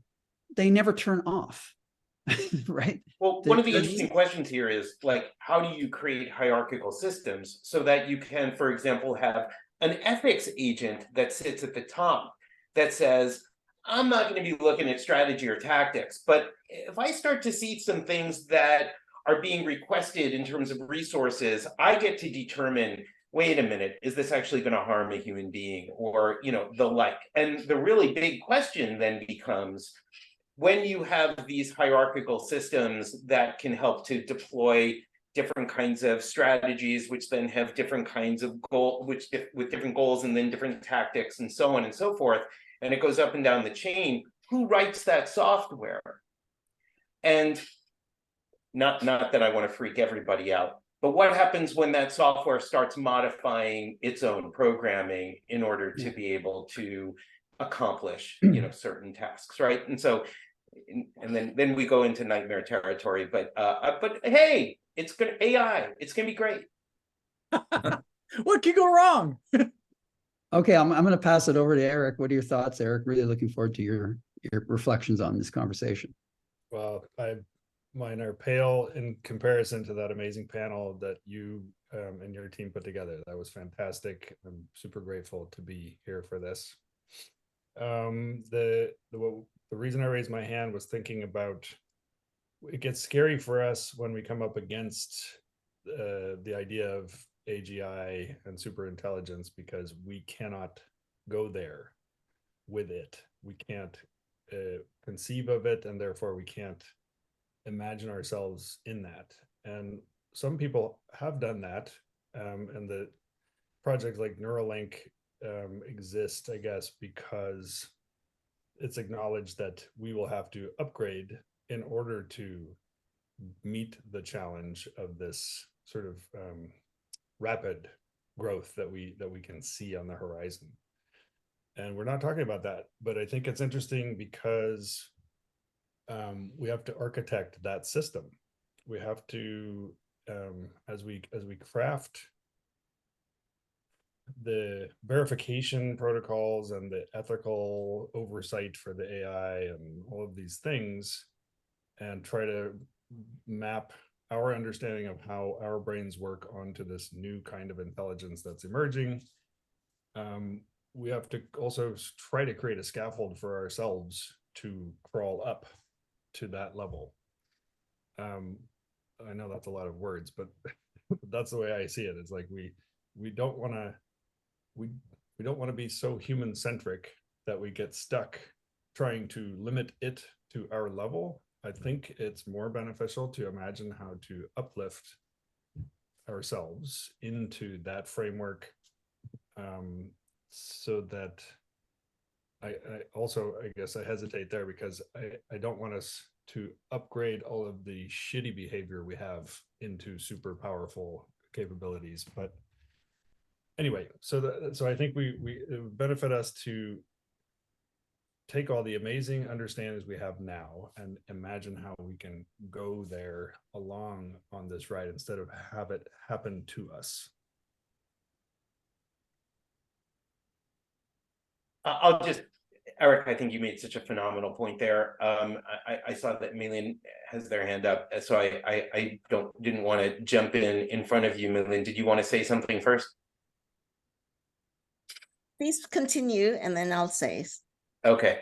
I just wanted to add, yeah, I think that, you know, the real challenges here of thinking through, like, what are those kinds of governance systems? And then how do you deal with folks who are just going to say, hey, to heck with that. I'm just going to take it and do with it whatever I want, right? I mean, these tools can become potentially, you know, extraordinarily dangerous. And so, you know, I think it's an incredibly deep responsibility for us to be thinking this through as we are building it. So, and I think partly, just as we as humans have incorporated our technologies deeply, I mean, I can't go anywhere without this thing, right? You know, this is my second brain.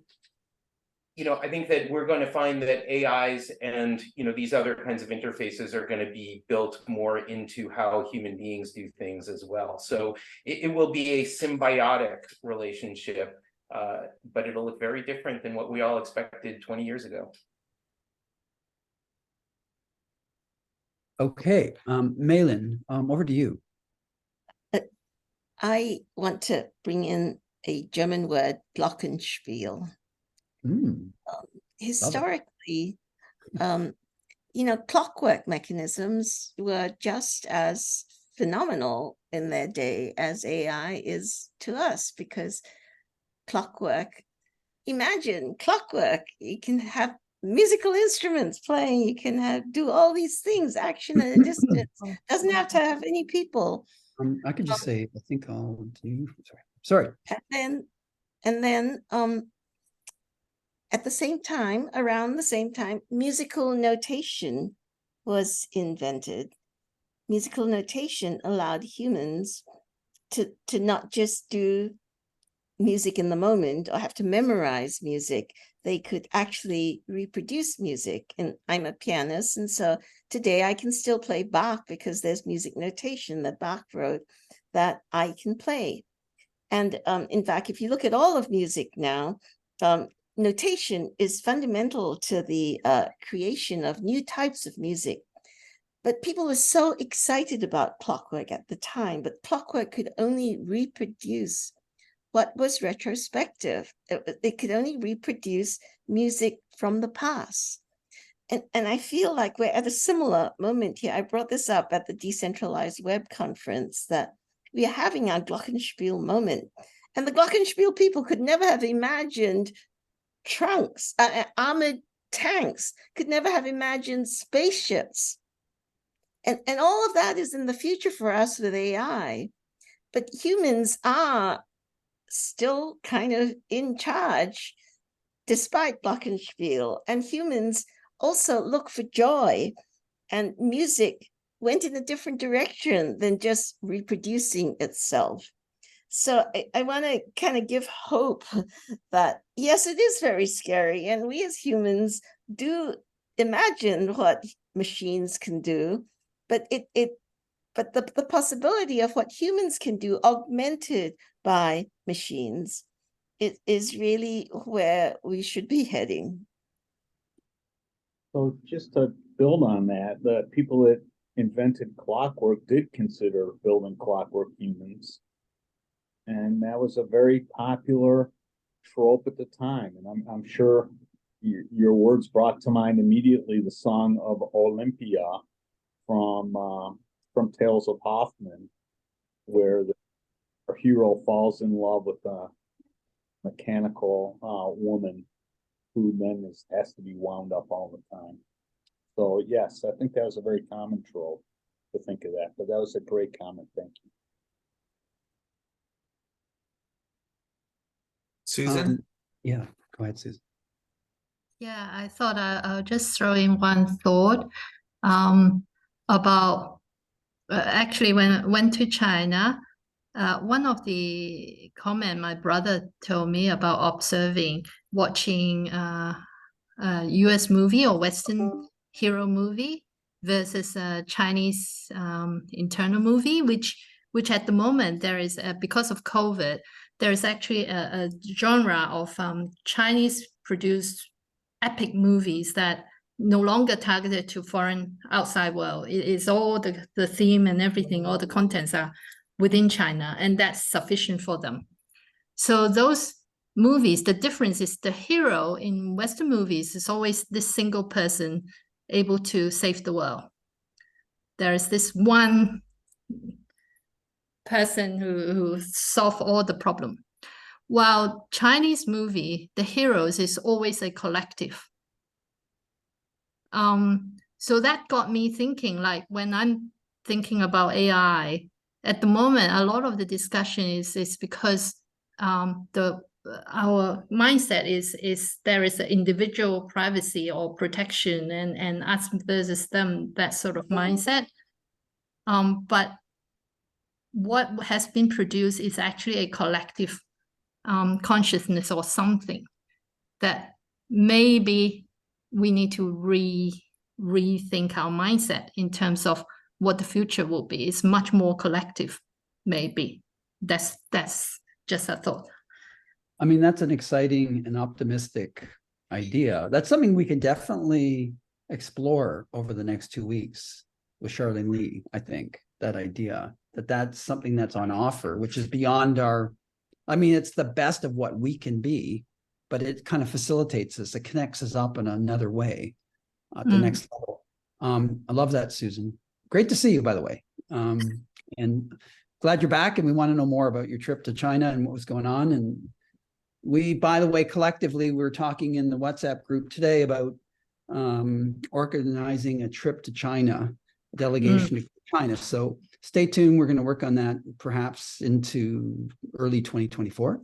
So anyone's interested, they pop into the WhatsApp or pop into our chat that you might be interested. Just to kind of move the flashlight around the room, we have a few people like Anne, great to see you. We met at Singularity University. Any thoughts to share with the group? Would love having you here. Welcome to Next Collabs and Next Collective. Thanks, Michael. What a stimulating discussion. I think what's running through my mind is just both the diversity of thinking, but also the consistent threads that seem to be uniting and galvanizing everyone together. So I was really sort of, I think, Susan, your comment at the end just around the capacity for groups like these to be engaging with what we're going through at the moment as society, but for that to translate into co-creating the shift that's coming, and that is already happening, I think is really standing out to me. So thank you to Michael and to Doug for curating such an amazing panel and for the experience today. All the way from Australia. So happy to have you here. And we do have a contingent from Australia, so including Susan. So maybe there's a connect here. I'm a connector. That's one of my superpowers. You know what we'll do? And Julian, so good to see you too. And I know you always have that kind of very interesting forced perspective and sort of mixed with psychedelic kind of background. What's going on in your world? And where are you again? Are you in Montreal? I can't remember. I'm just outside of Chicago, northwest suburbs. Having a great night tonight and just enjoying taking in all of the discussion. Honestly, it's quite a lot to take in, so I'm just gonna mostly listen. But everything's been great. Got back from Tijuana, Mexico, got some stem cells, and we'll see how that all goes. But let's get back to the AI stuff.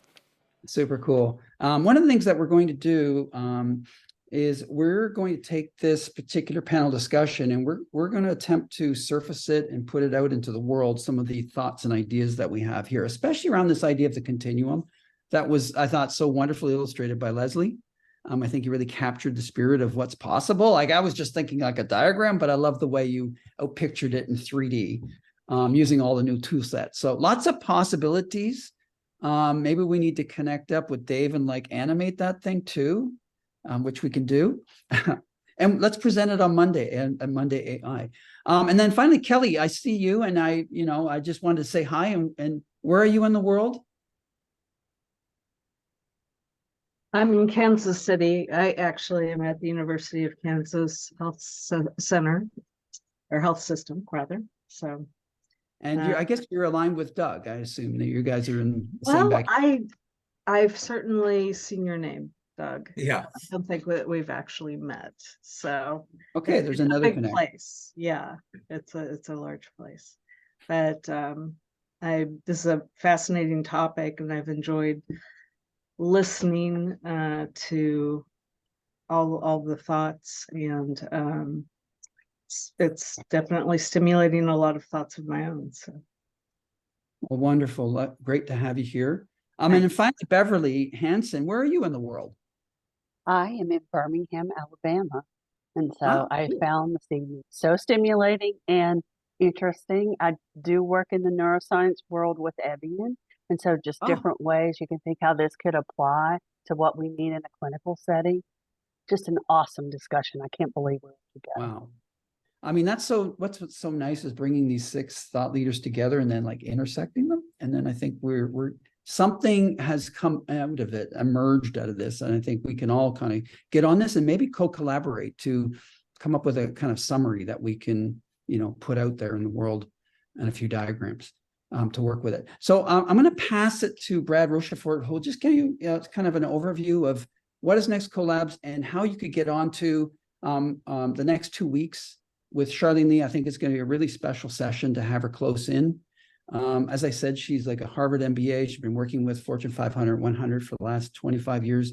She really understands how to pass through this threshold into the emergent era. And we are co-designing an AI 90-day AI strategy roadmap with her, which will be complete for January 2024. We're working on it with her over the last couple of weeks and finishing it off this year.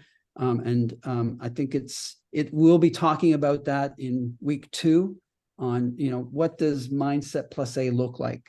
Mindset Plus AI. So over to you, Brad, and we're going to include the link so that you can join in, go to our Kajabi portal, and you'll get the sign in and so on. So over to you, Brad, and just give everyone an overview of who are we, what's next collabs.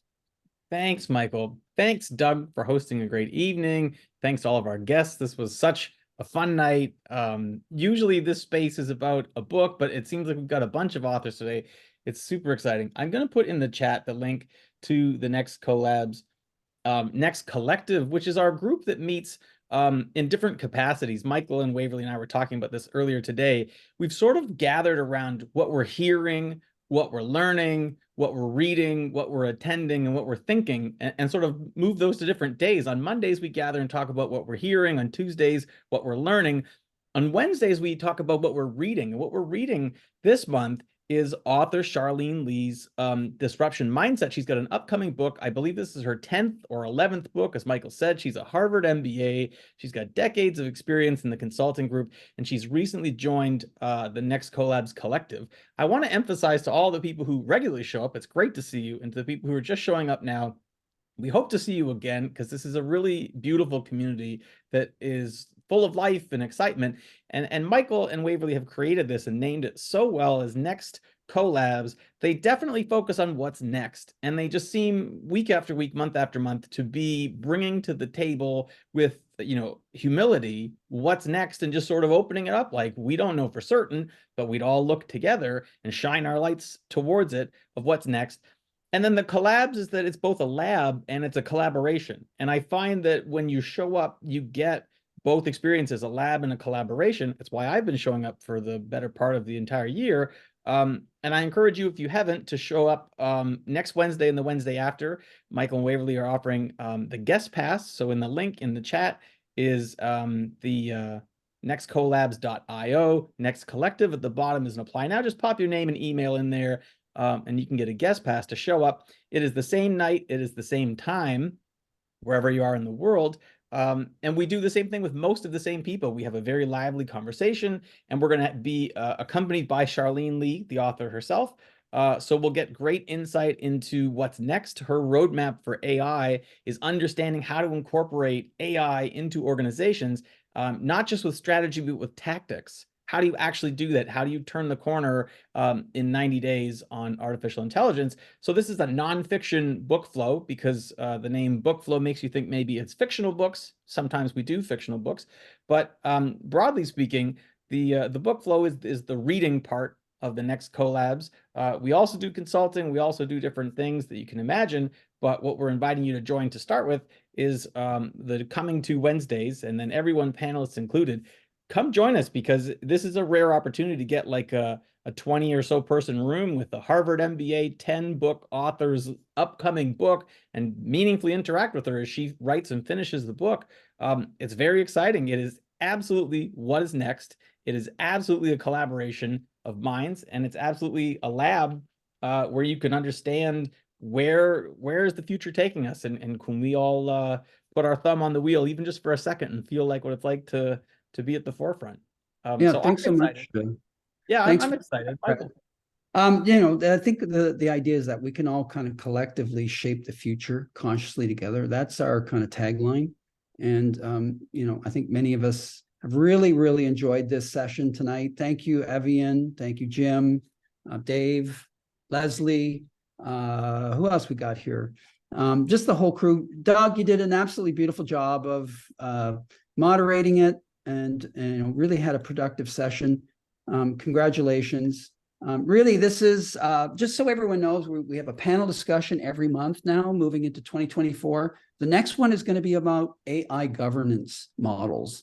We have, the traditional models that we use to, steer corporations and boards and all these things. And now we're looking at the next generation, thinking what happened with OpenAI last week or 2 weeks ago, kind of puts a giant question mark over the way we structure organizations.